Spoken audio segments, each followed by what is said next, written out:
Ini kasusnya, tapi prinsipnya bagaimana sana stadili juhum kami istidroj mereka min haitsu la ya'lamun. Ya, ini kok lali.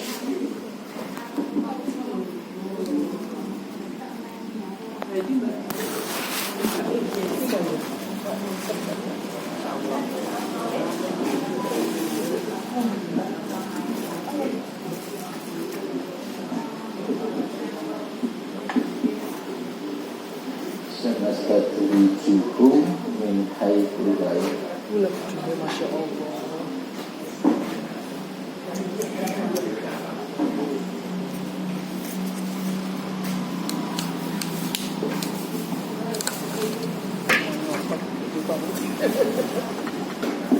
Potongnya Masya Allah.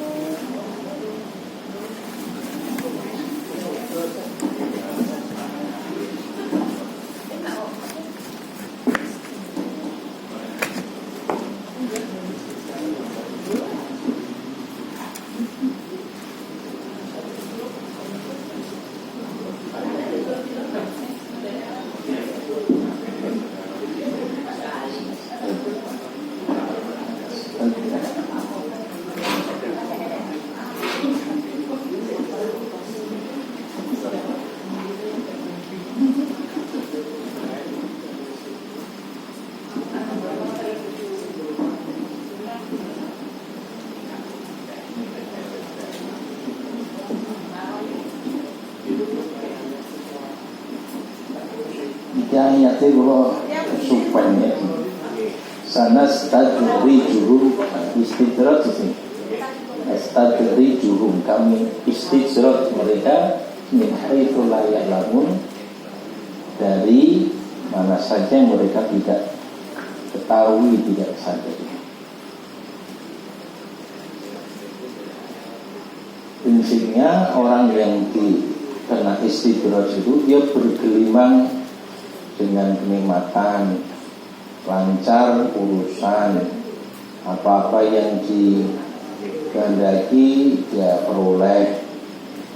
Padahal fakta objektif perilakunya itu merupakan hal-hal yang dilarang oleh Allah. Dia berbuat dosa, dia meninggalkan kewajiban. Tentu termasuk dalam hal ini orang yang kafir gitu.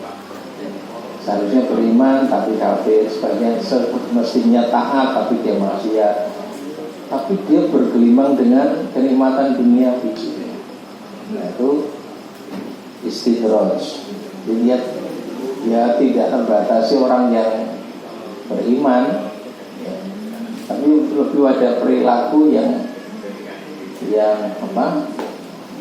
menyimpang dari perintah Allah Subhanahu wa Ta'ala. Tapi lahiriahnya dia seolah-olah tidak kena masalah apapun.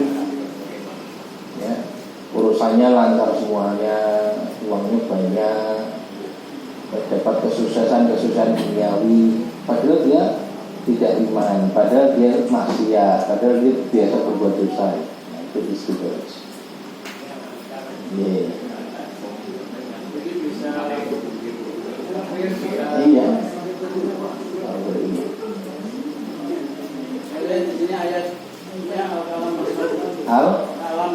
Al-Qalam ayat ini satu Quran ini tidak kebawa jadi ini pinjam mulai Al-Qalam ayat 44. Ada yang bawa Quran ya? Bersama ya pinjam Al-Qalam surat 68 ya, ayatnya ayat 44. Al-Qalam 68 ayat 44.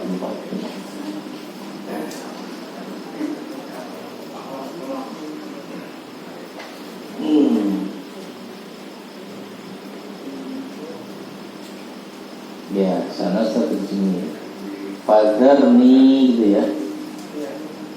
Maka serahkanlah padaku wa may yukadzibu bihadzal hadits, dan orang-orang yang mendustakan hadzal hadis, perkataan ini maksudnya mendustakan Quran. Sanastadrijuhum, kalau akan kami hukum mereka secara berangsur-angsur. Kami istidraj itu dihukum secara berangsur-angsur min haitsu la ya'lamun, dari arah yang tidak mereka ketahui.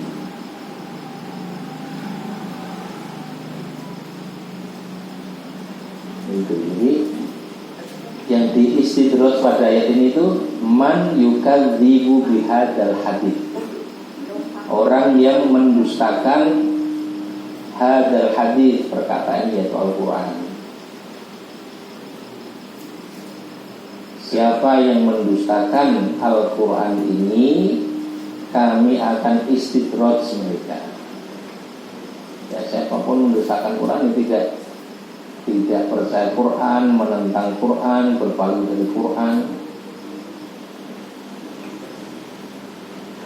akan diistidraj. Wa umli lahum, aku beri tangguh bagi mereka. Jadi nggak langsung mereka tetap mendapatkan kenikmatan, ada tempo. Ya.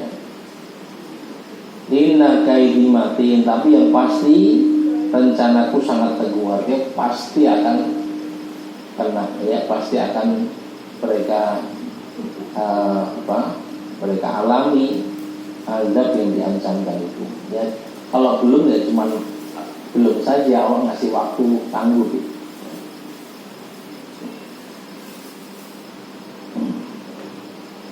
Ayat itu surat Al-Qalam ayat 44 sampai ke ayat 45 kan, utut memahami. Jadi yang diistidraj adalah yang may yukadzibu bihadzal hadis, itu kalau rujuk di ayatnya, orang yang mendustakan Al-Quran.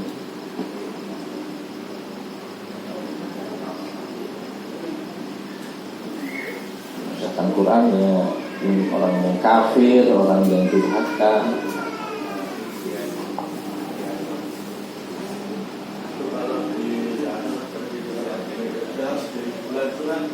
Dia orang-orang kafir yang menentang Allah. Allah saya tantang. Karena memang belum datang ayatnya. Itu wa umli lahum, aku beri waktu tangguh pada mereka. Belum saja.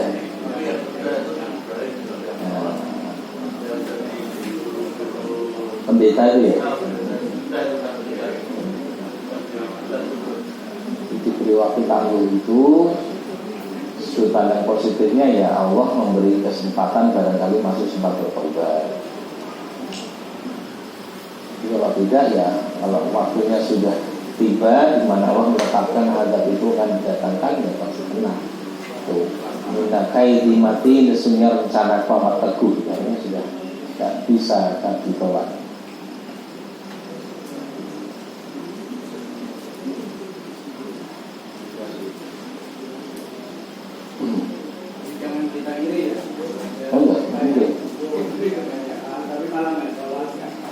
Ayat 196 Al-Imran. Wala taghurrannakumul, jangan kamu tertipu, terpedaya oleh kegiatan orang-orang kafir yang bergerak di segala penjuru negeri. Orang kafir tapi kok enak sekali. Maka qalil, itu cuma kesenangan yang sementara saja. Tsumma ma'wahum jahannam, kemudian tempat yang pasti untuk mereka itu neraka jahanam. Al-Imran 196 197.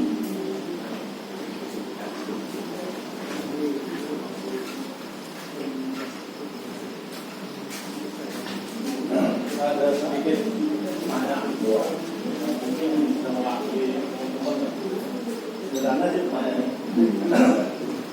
Tapi banyak ada alami masalah bersalaman kan. Iya.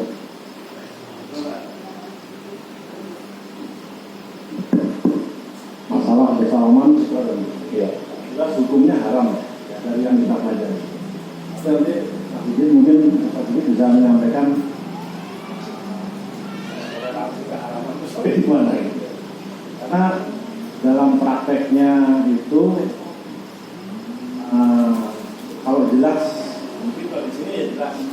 bisa menolak, ya bisa menolak.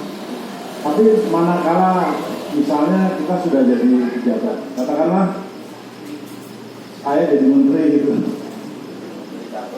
ya, bersalaman dengan para tamu asing itu kan kayaknya tidak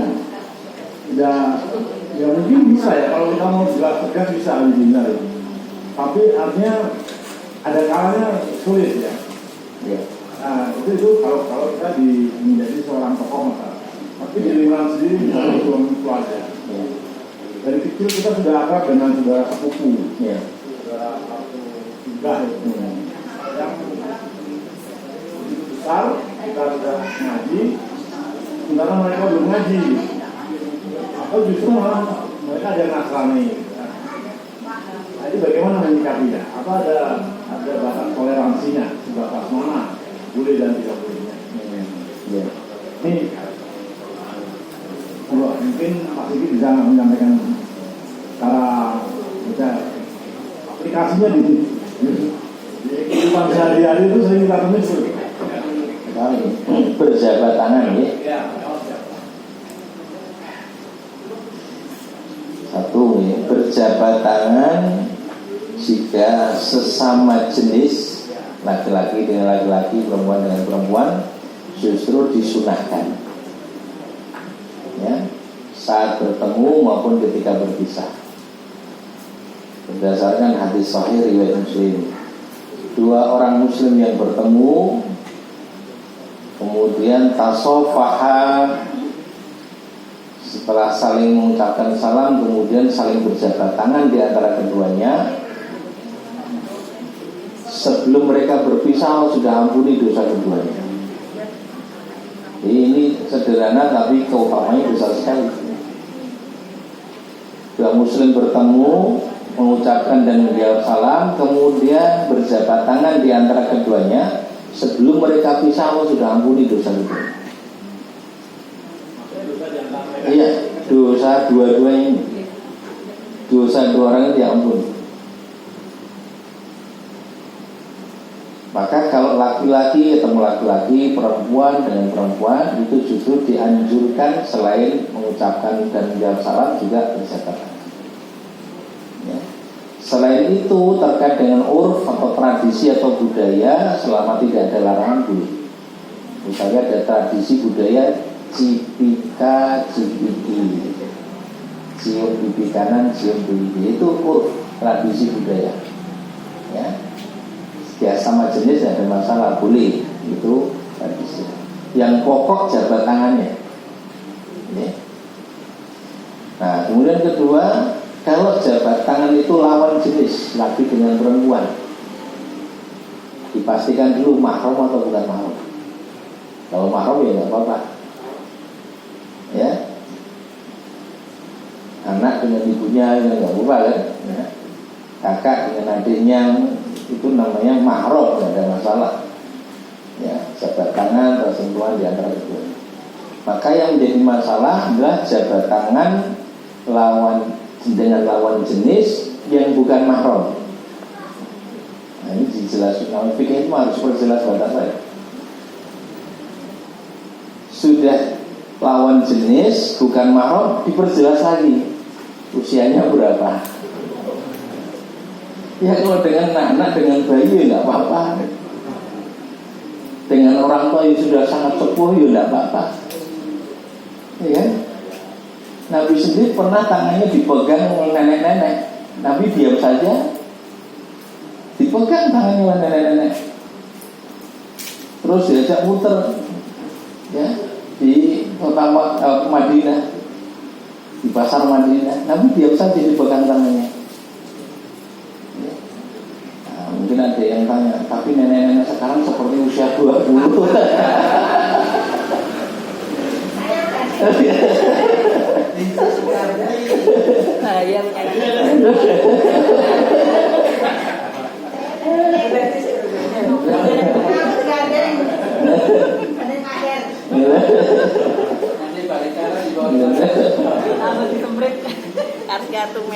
Nenek usianya tua tapi sebagai anak muda dan sebagainya.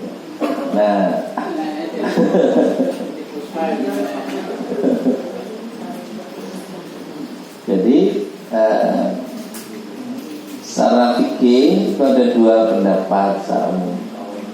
Pendapat yang mengharamkan secara mutlak dan pendapat yang tidak mutlak mengharamkan dengan melihat beberapa kasusnya.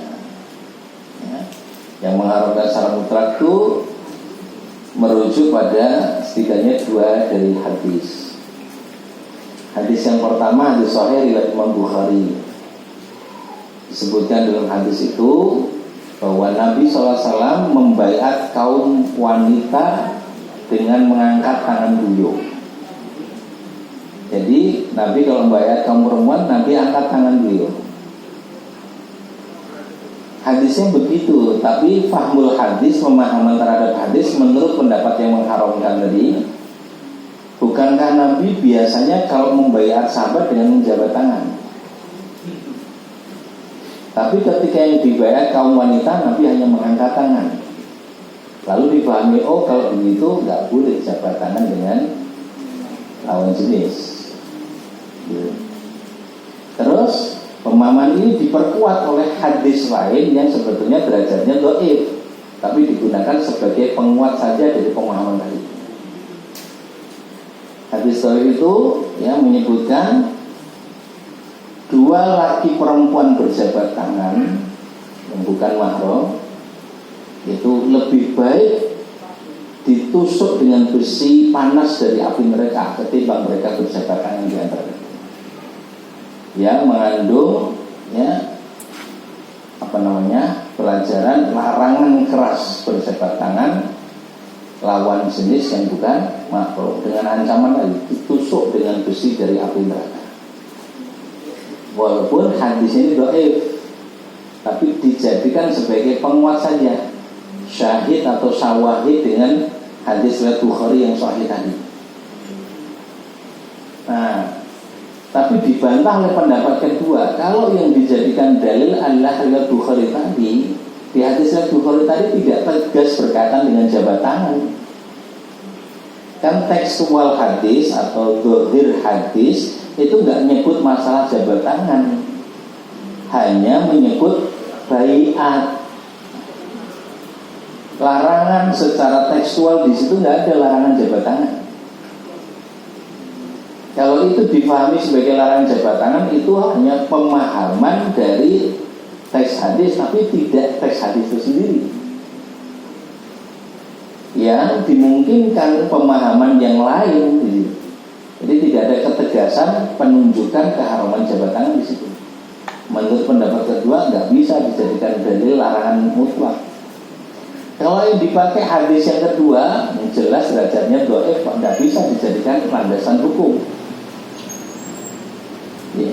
Ditambah lagi ada hadis sahih riwayat Imam Bukhari, Nabi pernah tangan beliau dipegang oleh nenek-nenek tua tadi. Nabi diam saja. Ya. Dari sini kemudian pendapat kedua mengatakan nggak bisa dimutlakan haram. Nggak bisa dimutlakan haram. Nah, tapi ketika Nabi membiarkan tangannya dipegang nenek tua tadi, perlu dicermati kasusnya. Yang megang tangan Nabi itu nenek tua.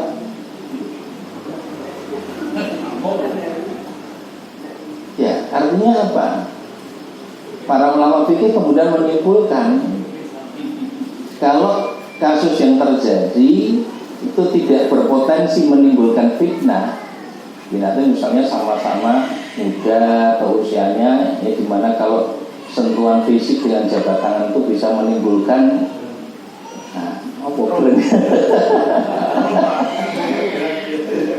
rasa tertentu. Nah itu berarti bisa dihukumi haram larangan. Tapi kalau dengan orang yang sudah sepuh atau dengan anak-anak kecil, sudah pasti tidak ada fitnah di situ. Tidak bisa kemudian dilarang atau dihukumi haram. Nah itu pendapat yang kedua, tidak memutlakan haram tapi dilihat kasusnya seperti apa. Nah tindakan ikhtiyat kehati-hatiannya ya untuk sebisa mungkin kalau tidak sangat terpaksa kita tetap menjaga ya jabat tangan dengan lawan jenis itu misalnya dengan beberapa tradisi budaya memungkinkan untuk tetap menghormati orang yang ya bertemu dengan kita, ya seperti tradisi menangkupkan kedua tangan di dada dan sebagainya. Dan seringkali beratnya kita untuk tidak berjabat tangan itu kan kekhawatiran dianggap tidak menghormati orang lain yang kita bertemu. Nah, kita bisa gantikan dengan cara yang lain tanpa harus berjabat tangan. Ya, itu bentuk ikhtiar kehati-hatian. Nah, dalam beberapa kasus seperti disampaikan Pak Willy, ini ketemu dengan orang kafir atau ketemu dengan orang awam, ya. Sebetulnya solusinya bisa tadi kita pakai cara ya yang berbeda.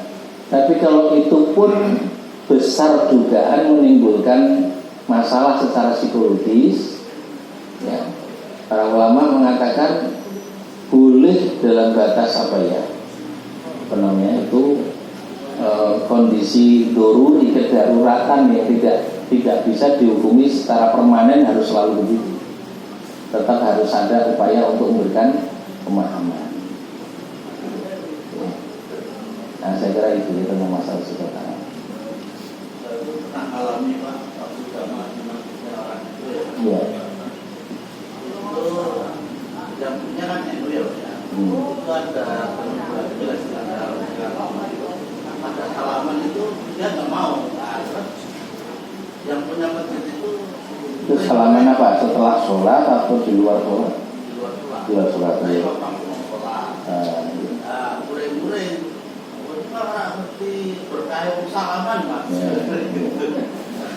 Kita dia kalau ada salaman dong, bos asal apa? Tapi sesama jenis. Sama ini sampai kayak gitu tuh. Kalau saya menolak, ya mungkin karena itu karena contoh konkretnya seperti kita lihat di media itu kan sudah publik ya, sudah menjadi publik. Misalnya konkretnya Anies itu mau ngomong sama satu.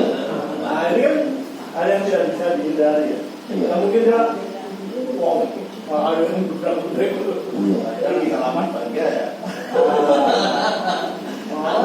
Mintanya ini kira-kira kasus yang dia ini kalau udah pejabat publik itu kan berhadapan dengan masyarakat umum yang sulit ya. Karena gimana nih? Apa kita harus kaki? No.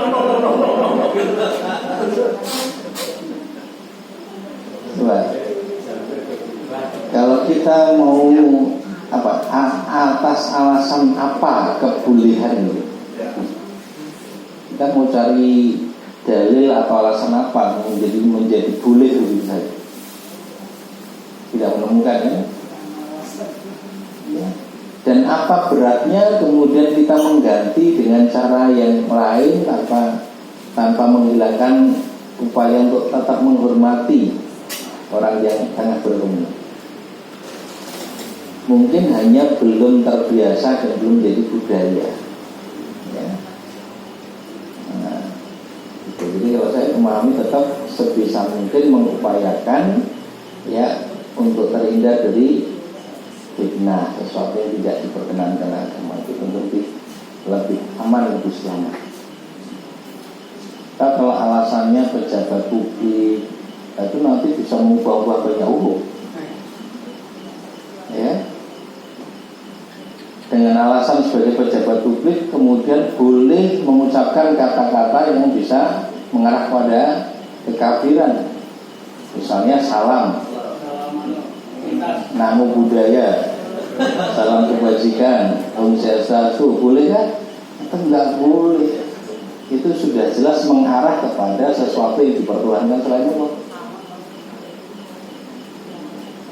Di kita biasa para pejabatnya, apa terus jadi boleh? Dia tetap enggak boleh. Iya. Assalamualaikum warahmatullahi wabarakatuh sudah lengkap itu kok.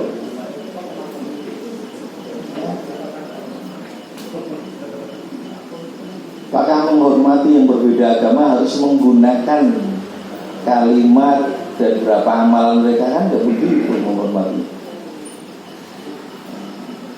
Nah, ini harus diluruskan. Justru dakwah ini punya tugas untuk meluruskannya semestinya.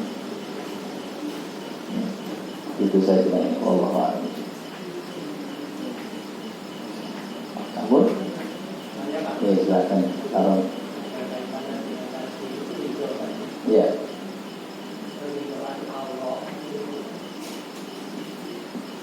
Ridhaan Allah didapatkan apakah ada hubungan dengan sholat yang dilakukan?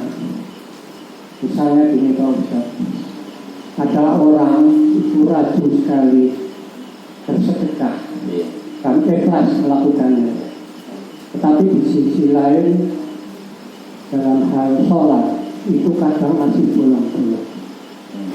Apakah keikhlasan dalam bersedekah itu juga mendapat ridho dari Allah? Kita tambahin sebaliknya. Sholatnya bagus, sedekahnya bolong. Jadi biar lengkap ya.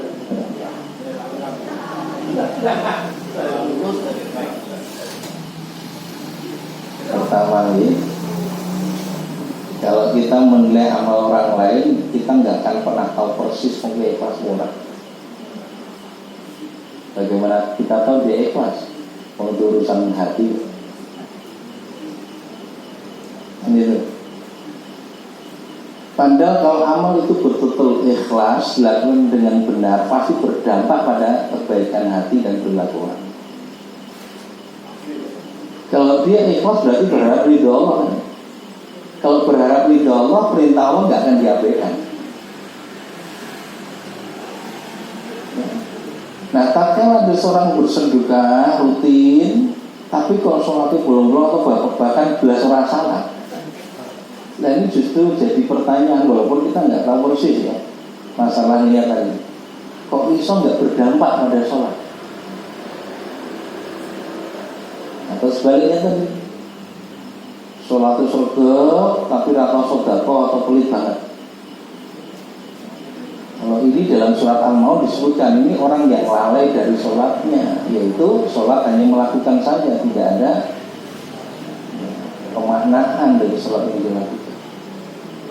Berarti pasti amal yang satu itu sebetulnya bermasalah kalau tidak menimbulkan amal kebaikan yang lain.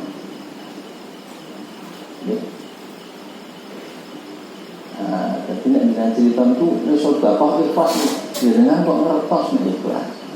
Ini kan persoalan batin. Tapi yang pasti kok tidak berdampak pada sholatnya ya. Ini pasti juga bermasalah. Ini pada aspek hukum dan juga introspeksi masalah. Tapi pada aspek dakwah kita nggak boleh menilai keburukan. Justru harus memotivasi kebaikan yang sudah dilakukan. Oke. Jadi ampun ngantos malah ndonggosi, tapi harus memotivasi. Jangan pun saya ya alhamdulillah iso sedekah terus niku angel ora mesti wong saged kuwi. Mugi-mugi jenengan nggih saestu ditresnani Gusti Allah ganjarane kathah. Dipuji dulu, diapresiasi positif dulu, terus dijak sambut bareng kula salat. Kalau dakwah kan begitu, tidak mencela. Dipuji kebaikan orang agar ada ikatan hati. Kalau sudah takliful qulub ada ikatan hati, ajakan menjadi mudah diterima. Nah, kalau dakwah senang mau ngalah-alah nggak akan diikuti orang. Orang menjauh dulu. Jadi at-tarhib qabla at-tarhib, ya. Beri kabar yang memudahkan sebelum ancaman. At-taisir la at-taksir, memudahkan jangan malah mempersulit. Itu kaidah dakwah begitu. Nyata namanya. Silahkan monggo.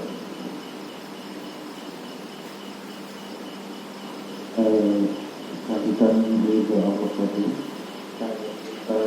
indikasi ridho Allah itu adalah ikhlas. Orangnya nanti hubungannya dengan ridho Allah dengan ridho walidain. hubungan Allah dengan orang tua. otoritas orang tua. Itu nanti kelanjutannya seperti indikasinya, apakah itu merupakan indikasi kalau kita diberi orang tua itu kepada kita atau Iya. yang pertama, yang kedua tentang kalau kata-kata itu Senin pagi makan gratis. Iya. Makan gratis yang kita misalnya yang ini hari Jumat Iya. berkah ya, Iya. itu menjadi seperti budaya. Iya. Ya, kalau kita lihat di beberapa masjid itu ada makan Jumat berkah. Iya. Ada menu-menu yang memang ada yang memang jadi terus spesial. Memang jadi karena itu bagaimana ya gitu. Punya daftar ya. Masjid mana sih menunya spesial. Mungkin saya nambahin ini terkait makan gratis. Kemarin tuh memang ada isu tentang makan gratis. Ya. Ini karena baru ramai. Sebenarnya berangkat dari program pemerintah yang memberi makan gratis. Ya. Saya komplain dalam itu. Makan gratis itu tidak mencerdaskan bangsa. Kalau saya tidak setuju dengan program makan gratis, daripada untuk makan gratis lebih baik menggratiskan sekolah. Biaya kan cukup besar ya. Itu satu. Yang kedua, kalau kita memberi makan gratis, yang diberi makan gratis itu siapa? Nah kalau saya lihat di jalan itu yang memberi makan gratis itu di rumah sudah siap sarapan, istrinya sudah masak. Apa yo? Mungkin kalau soal boleh, tidak ada larangan. Tapi kembali kepada hati tadi, kolom tadi ya. Layakkah saya menerima makan gratis? Jadi waktu saya ke masjid, mohon maaf ini, di Masjid Al-Ma'ruf. Masjid Al-Ma'ruf itu jamaahnya orang-orang rumahan yang berangkat dari rumah ke masjid itu nggak sampai 10 menit jalan kaki sampai. Menerima makan gratis khususan yang nilainya mungkin lebih besar daripada masjid yang lainnya. Ada di sana tidak. Kalau yang menerima itu musafir, pedagang, kayaknya aku masih ikhlas gitu ya. Tapi ini yang menerima widi gitu. Jadi kalau saya terima, saya pulang tuh saya malu sama Gus Yo. Makanya saya selalu tolak, saya nggak mau. Oh terima kasih, mohon maaf, saya tahu.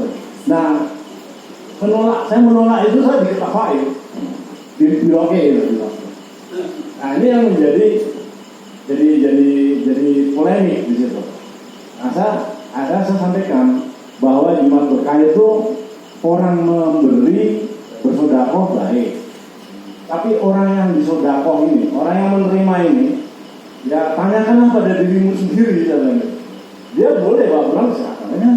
Istrimu di rumah sudah masak. Sudah masak. Dia juga kok dua-duanya kok gowo padahal sementara masih banyak ada tukang beca. Ada para musafir pedagang yang itu saya pikir lebih layak.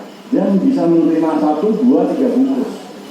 Nah kalau sampai saya lihat itu di Gamping, Masjid Agung Gamping, bahwa habis imsan saya sholat Jumat masuk mobil, kelihatannya kok ya boleh sih nggak apa-apa ya nggak apa, tapi kan tidak dosa. Tapi masalah apa etika ya, etis gitu. Oh pricing harus diolah kan gitu. Nah ini mungkin bisa disampaikan, dijelaskan tadi deh. Sikap saya ini benar nggak, percaya saya benar nggak, atau bagaimana seharusnya kawan itu yang program Jumat Berkah itu. Jujur saya tidak pernah mau menerima Jumat Berkah di masjid, karena saya mau berbisnis. Aku milih si infak mengurangnya itu, lah kok nompo jurusan yang harganya 10.000, mahal. Ini yang saya sampaikan ke kawan-kawan. Kalau saya menyampaikan kawan-kawan saya salah, ya saya mohon maaf. Pencerahannya. Kalau Masjid Gamping tadi, saya kan tadi sama di sana. Nah itu datang membawa sesuatu, lihat di bawah itu kan banyak makanan gulai dan macam-macam Pak. Nah, ternyata untuk pengurus dan lain-lain itu disiapkan dulu di satu ruang itu banyak sekali itu. Sementara yang datang itu akhirnya ada yang kekurangan sebentar itu pada dapat nasi kok tadi. Nah, di situ padahal jalan dari atas ke bawah itu kan lumayan tangga. Wah, kan gelo gitu ya.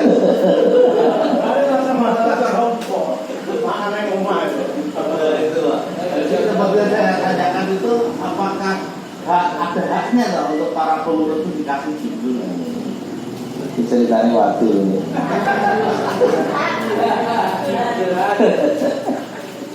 Nanti berpahala. Pertama tentang ridhollah fi ridhol walidain wa sukhtullah fi sukhtil walidain, ada lafalnya begini. Keridhaan Allah ada pada keridhaan kedua orang tua, kemurkaan Allah ada pada kemurkaan kedua orang tua. Oke. Ini kalimat yang sifatnya umum, tentu tidak bisa berdiri sendiri. Asal orang tua menjadi penentu keridhaan Allah kepada seseorang, nggak bisa begitu. Kenapa nggak bisa begitu? Karena ada dalil. Kalau orang tua memaksa kamu untuk berbuat syirik, kan gitu. Wa in jahadaka ala an tusyrika bi ma laysa laka bi'ilm fala tuti'huma. Kalau kedua orang tuamu memaksa kamu untuk menyekutukan aku dengan sesuatu yang kamu tidak punya ilmu tentangnya, fala tuti'huma, jangan taati itu. Maka nggak bisa kalau orang tuanya kafir misalnya menyuruh kita untuk murtad. Orang tua ridhonya kalau kita murtad kan tidak boleh berarti Allah ridho pada kita dengan murtad itu, nggak bisa kan? Keridhaan Allah tidak semata-mata diikut berdasarkan ridhonya orang tua, tapi yang paling pokok adalah apa-apa yang Allah ridho. Kalau yang diperintahkan orang tua memang sesuatu yang diridhoi oleh Allah, maka di situ kita akan menemukan keridhaan Allah ada pada ridhonya orang tua. Tapi kalau yang diperintahkan orang tua sesuatu yang nyata bertentangan dengan keridhaan Allah, maka tidak berlaku keridhaan Allah daripada keridhaan orang tua. Nah, kita disuruh bohong, kita disuruh melakukan dosa oleh orang tua yang tidak boleh mengikuti. La ta'ata li makhluqin fi maksiatil khaliq, tidak ada ketaatan kepada makhluk kalau itu merupakan bentuk kemaksiatan kepada Allah Al-Khaliq. Nah, itu. Okay. Jadi tetap yang pokok keridhaan Allah dengan perhatikan apa-apa yang dilakukan, ya, dan niat dalam melakukan itu. Adapun orang tua itu dinisbatkan, disandarkan keridhaan Allah pada orang tua untuk menjelaskan kedudukan orang tua yang sangat tinggi. Ya. Nah, tetapi keridhaan Allah tidak semata-mata pada aspek orang tuanya. Hanya orang tua punya hak sangat besar dari anaknya untuk mendapatkan ketaatan atau kepatuhan dari anak. Tapi ketaatan kepada orang tua tetap dibatasi, harus dalam rangka ketaatannya kepada Allah Subhanahu wa Ta'ala. Okay. Terus yang kedua tentang Jumat Berkah ini.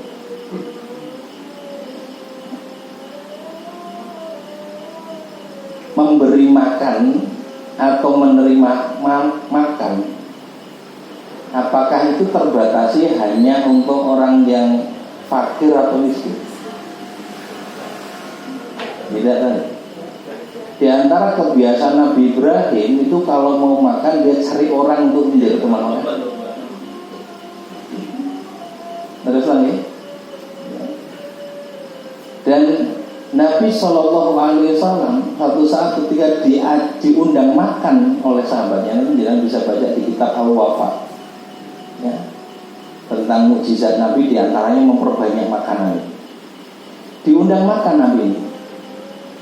Kemudian Nabi tanya pada sahabat, bolehkah aku mengundang beberapa orang untuk ikut makan bersama? Silakan Nabi. Nabi kemudian mengundang, jumlahnya sampai puluhan. Padahal yang dipersiapkan tidak seberapa. Bingung sahabat itu, nggak cukup, nggak kepingin. Sampai 60 atau 70 orang diundang Nabi datang semua. Dan jenengan dua hajat hanya untuk 10 orang sing teko 100 selain umat. Nah, tapi anehnya semuanya dapat bagian dan semuanya kenyang. Yang punya hajat sampai heran, kok bisa ini? Nah, ini diantara pelajarannya adalah yang diundang makan tidak harus yang miskin. Yang kaya pun boleh menikmati. Berbeda halnya kalau makanan ini memang dikhususkan untuk orang miskin. Nah, jadi berbeda nanti. Kalau memang dikhususkan untuk orang miskin, haknya orang miskin jangan diambil. Tapi kalau memang disediakan untuk siapapun, ya siapapun boleh.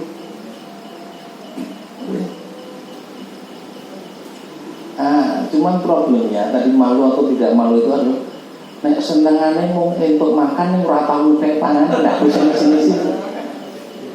Senangnya cuma nerima tuh, nggak pernah ngasih, nah itu masalah. Iya, karena anjuran amalannya adalah memberi makan, bukan menerima makan. Tapi boleh menerima makan itu kan.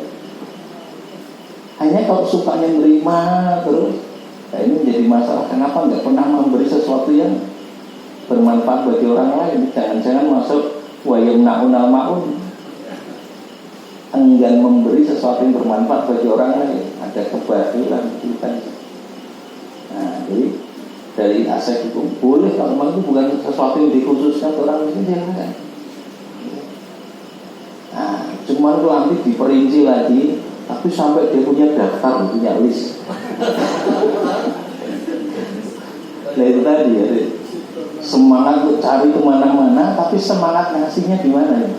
Jadi harus coba ditumbuhkan juga. Kalau kita senang menerima, coba ditingkatkan menjadi senang memberi.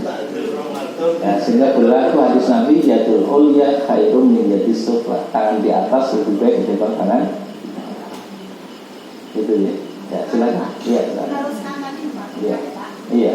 Saya juga masih anak. Iya. Ada pendapat begini, Pak. Gak layak di anak itu ada cuma kita makan bersama, karena di anak itu orangnya sudah kaya-kaya. Iya. Kaya-kaya udah banyak makanan di rumah. Iya. Nah, ada satu tujuan kita juga, misalnya kita sedekah istilahnya itu juga yang memampukan masjid, supaya ketika selesai sholat Jumat itu masih ada orang-orang berkumpul di masjid yang langsung juga terus ya itu tujuannya terus yang kedua itu keberkahan kita saat makan bersama, karena saya juga pernah mendengar bahwa saat kita makan bersama itu pahalanya yang apalagi bareng-bareng itu pahalanya lebih puasa sore. Apakah alasan seperti itu masuk akal gitu Pak? Ya boleh. Kan tadi ngejak orang makan silahkan. Enggak itu di aku seperti itu. Itu ada anggapan. Itu kalau makannya dikhususkan untuk orang miskin, sedekah bagi orang miskin. Orang sing melarat kok ya berarti orang kaya gitu. Tapi kalau ini memang tidak dikhususkan orang miskin untuk makan bersama, silahkan, tidak ada masalah. Oke. Tidak ada yang miskin ya. Iya, jangan ada yang miskin mau bikin Jumat berkah gitu loh. Aneh lucu kayak Itu yang gitu. dikasih kurma, orang dibagikan pada siapa? Aneh lucu. Tadi saya katakan bahwa saya tidak menyalahkan. Iya, betul. Bahkan perintah Allah tentang agama memang Iya, memberi. iya, betul. Tapi yang saya pertanyakan itu orang yang menerima. Iya. Ini untuk apa namanya? Introspeksi diri. Ya, introspeksi diri. Kamu ke masjid itu niatnya apa? Yang jelas kan? Niatnya apa? Mau cari makan atau mau cari ridho Allah? Nah, yang ada rasa khawatir saya. Rasa khawatir itu bisa juga ya. Artinya kalau ini menjadi terbiasa, akhirnya membentuk mental dia menjadi mental peminta. Pada saat dia nggak berangkat ke masjid, aku rentok sapi, rentok beli yang kono gitu. Yang saya khawatirkan seperti itu. Jadi karena sudah terbiasanya, jadi bukan, saya tidak salahkan yang memberi, tapi yang menerima ini sudah siap belum mentalnya. Ini menjadi mental kere. Kalau dalam penjajah itu kan emang dibentuk menjadi mental komunis. Beri gitu kan. Nah ini yang saya khawatir gitu. Jadi bukan memberinya. Oh, silakan Pak Presiden membagi-bagikan silakan. Tapi harus ada pelajaran juga bagi yang menerima ini. Nah, yang saya sampaikan tadi, muhasabah atau introspeksi masing-masing itu bisa. Jadi misalnya dulu ada sahabat dikasih hadiah, setelah yang dia terima sebagai bentuk penghormatan dikasih. Kemudian ketika sudah pulang yang ngasih, dia mikir, kok saya yang dikasih? Ini ada tetangga saya kayaknya lebih butuh ketimbang saya. Akhirnya dikasihkan ke tetangga yang lain yang dia nilai lebih butuh, kasihkan ke saya. Diterima juga. Setelah yang ngasih pulang, dia mikir hal yang sama, kok saya dikasih, ini ada yang lebih butuh ketimbang saya. Kasihkan lagi. Terus muter sampai ke orang yang pertama ngasih. Dan dalam keadaan itu artinya ya orang tidak menolak pemberian, tapi ketika dia berpikir ada yang lebih butuh ketimbang saya, dikasihkan. Nah, tetapi kita tidak boleh menyalahkan orang yang menerima. Persoalan tadi misalnya kekhawatiran untuk jadi mental peminta-minta dan sebagainya, solusinya tidak selalu dalam bentuk meniadakan hidangan, tapi bisa dengan solusi edukasi, pendidikan, taklim. Awalnya orang dikasih makan ya dia semangat datang karena ada makanan. Tapi ketika sudah mulai ngaji akhirnya nggak terlalu tertarik dengan makanannya. Yang penting ngajinya akhirnya. Dan bisa jadi lama-lama yang menerima ya sedikit. Iya. Akhirnya jadi sebuah kebutuhan baru. Ya ketika sudah teredukasi, dengan rawuh mriki ora mikir disubino betul.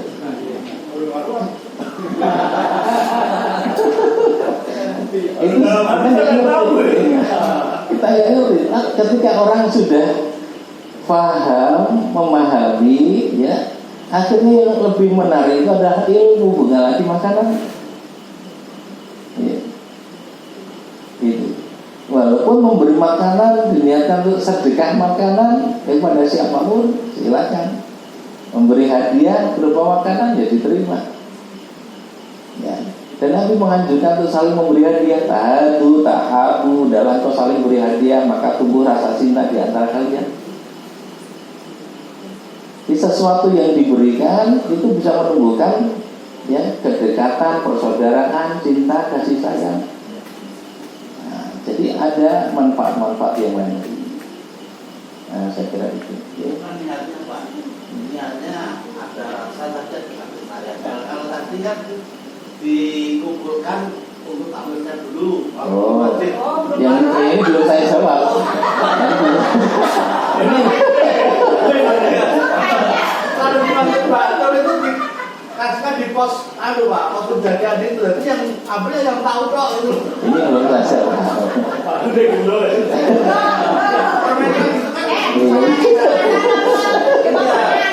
Itu kan disalahkan karena sedekah itu artinya kan bisa dinikmati oleh semua orang. Iya. Bisa terima enggak?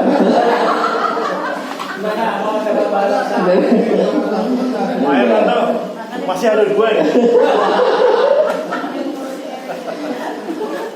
Ada kasus di mana yang diberi amanah itu berlaku khianat. Misalnya pemberi Jumat berkah itu kan sebetulnya lebih untuk para jamaah yang hadir. Tapi karena yang noto menyediakan ngetoke itu adalah pengurus, delalah pengurus utama itu kok kita enak-enak ya. Terus disediain dulu, nah ini khianat. Ya. Artinya dia tidak amanah. Yang dikehendaki pemberi kan memang untuk jamaah secara umum siapapun. Jangan sampai sudah ngebokin dhisik padahal belum tentu cukup untuk yang datang. Kan seharusnya pemimpin itu orang yang terakhir menikmati. Nah, ya. Nah, gitu. Ini temuan saya di lapangan. Iya. Itu waktu jamaah sholat Jumat. Iya. Ngajak ke depan nggak mau. Alasannya kemudian gimana? Gue enggak, itu malah saya ngomong. Ya dimaklumi karena ada sebagian orang motivasi terbesarnya masih makanan kan gitu. Ada Iya. sakit saya kata. Malah pakai miskin. Ternyata ya. Akhiri dengan doa kafaratul majlis subhanakallahumma wa bihamdika asyhadu an la ilaha illa anta astaghfiruka wa atubu ilaik. Assalamualaikum warahmatullahi wabarakatuh. Waalaikumsalam.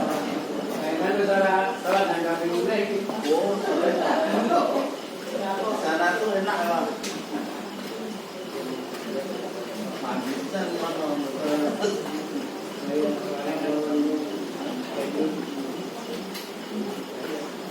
Yo Pak, hari ini sama Pak. Ayah. Gimana begini konon disampaikan.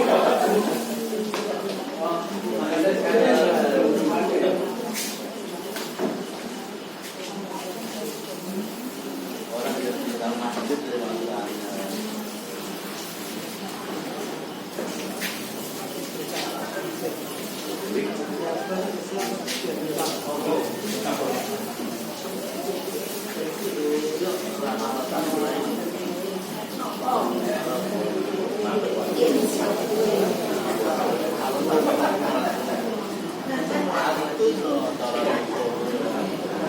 Kamu merindukan aku ya?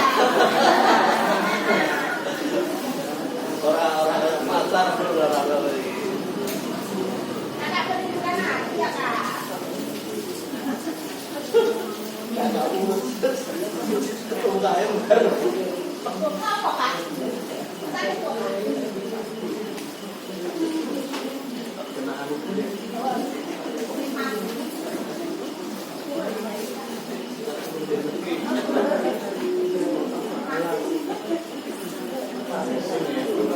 Makanya kalau nggak hadir dari tidak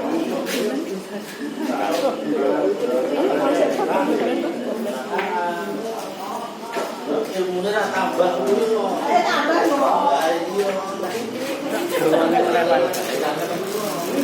Udah jalannya banyak orang udah kabeh. Anda tahu dong, makanya hadir. Lah kakak orang ada ya adik kok. Mereka orang adik. Alhamdulillah. Kita balik respon.